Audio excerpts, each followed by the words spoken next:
that should also have a strategy of diversification of various income opportunities. That's a suggestion number one. And second suggestion came from our group is basically participation of destination communities in tourism. I mean, various aspects of tourism, like taking decisions, managing tourism, and implementation, and so on. That is one of the most important aspect. So that has to be ensured. That was the second point. The third point was tourism products. New tourism products can be developed, which can address local market instead of heavily dependent upon international tourism and all. And those products can also link to or integrated to agriculture, dairy, I mean, sort of traditional sectors that can also give communities more resilience during this kind of a crisis, and later on also when we start restart tourism again. And the fourth point was there was a suggestion of a tourism tax during the good time of tourism. That money or that fund can be utilized for the welfare of most marginalized communities during this kind of crisis. Our discussion concluded with a kind of a concern that how, in our experience sharing, we found that quite a lot of small and niche programs, they are suggesting a great level of resilience in terms of coping up a situation like this, and how to integrate this kind of a niche programs or resilient programs into larger tourism policies. This is the kind of a question we also raised. So we also felt that working towards a better tourism policy is also very important. And this is the gist of a discussion we had in our group. And thank you very much. I hope I didn't miss anything. Thank you, Sumesh. Very interesting. Actually, I forgot to mention that you see it in the chat, the link to the Padlet, where you have an overview of all the breakout sessions conclusions. And so I'd like to hand over to Win Min, room number 2, how to ensure economic inclusion of the informal sector, please. Okay, and we discussed a lot with all my Wonder Woman, and so our group is like a Charlie's and Angels. Anyway, so thank you for the discussion to my group, and we discussed so one is to start developing inclusive policy or strategy with the support of international fund or international agency or country coordination and support, either the making a loan or during the COVID-19 crisis. That is the one that we have a discussion.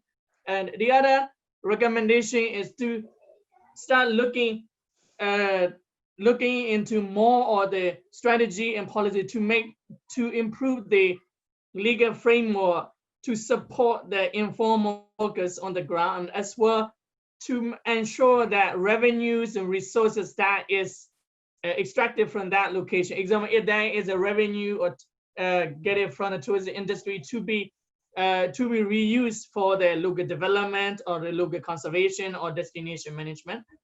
And the other one is for the private sector, in coordination with the local tour operators, the international, to start integrating the new project or tourism project with the use of the local expertise, the local cultures, or local resources. Like from the example of employing local people to the developing the travel activities with the culture of local, the inclusion of local community in the business activities. Those are the 3 brief recommendation from my group. Thank you. Thank you. Great. Thank you, Win Min. We'll go right to room number 3, how to deal with harassment and discrimination of female workers. Debbie is the speaker of this group. Yeah, I'm speaking, but actually Matthias did most of the work. He did a very, very comprehensive presentation from his field research. But one of the things that came up was that hang on. Oh, now we've got a screen sharing, which is kind of hard for me to, oh yeah, here it is.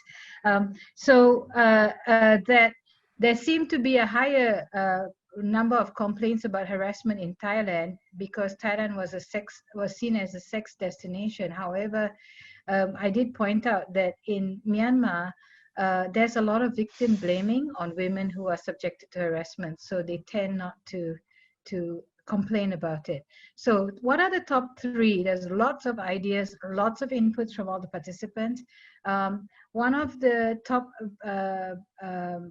recommendations was looking at integrating policy regarding harassment and discrimination, anti-harassment and anti-discrimination policies to be integrated into existing certification schemes.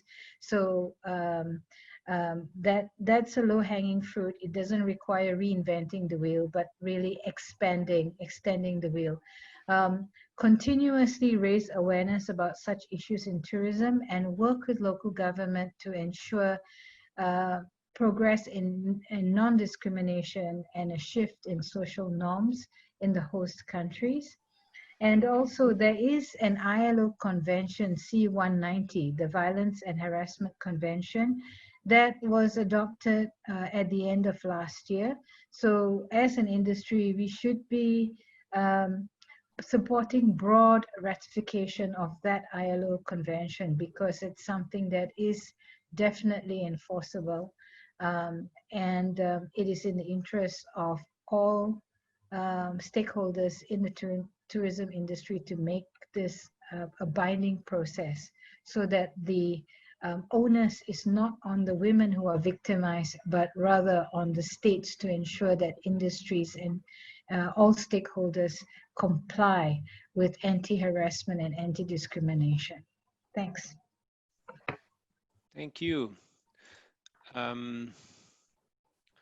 So I think if we look at room number 4, it's more ideas than conclusions, but please, Nina, can you elaborate a little bit on the discussions you've had on how to approach tourism-related human rights violations on the doorstep, discussing case studies from Europe? That was the title.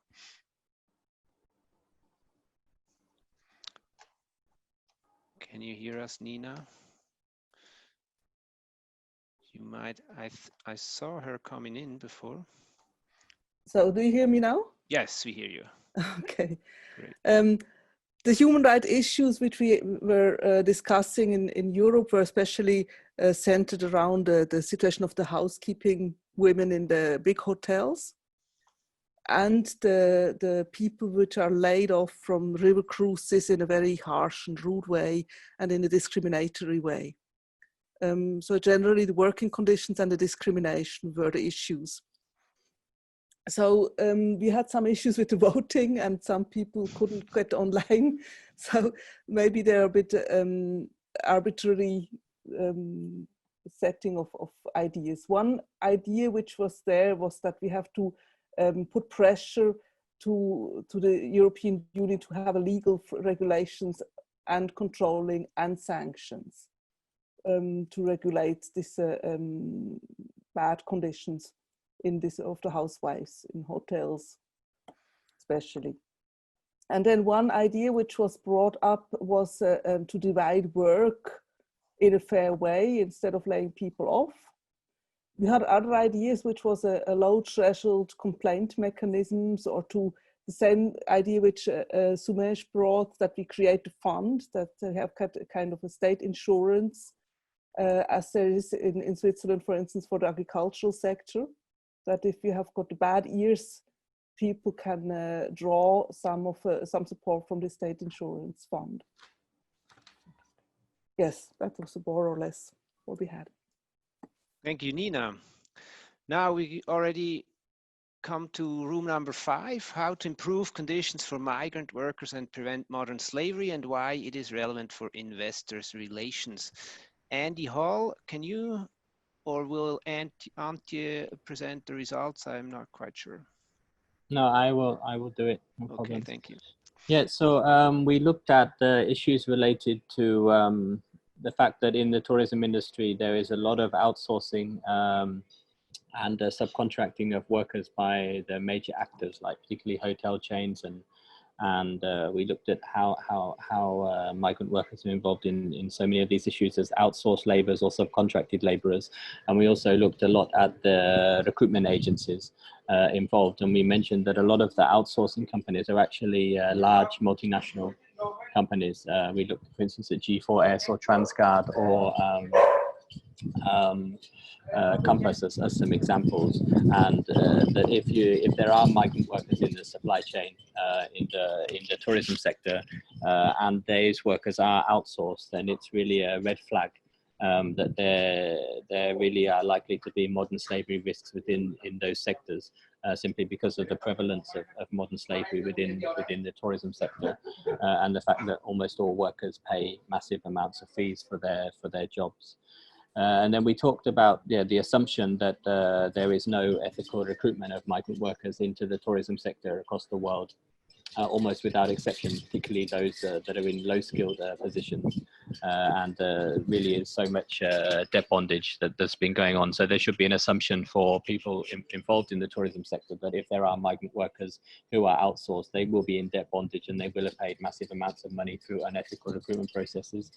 And then we talked about the issue of certification. ALTSEAN was in the group, and they talked about their method of certification. And we also talked about auditing and the challenges of the auditing, and also about the use of whistleblowing policies. And we were just saying that obviously what's very important is trust. And if there's not trust from the workers to actually make complaints or to actually use the whistleblowing lines, then these methods won't be effective. So it's very important that there is trust by workers in any mechanisms that they use to bring attention to their exploitation.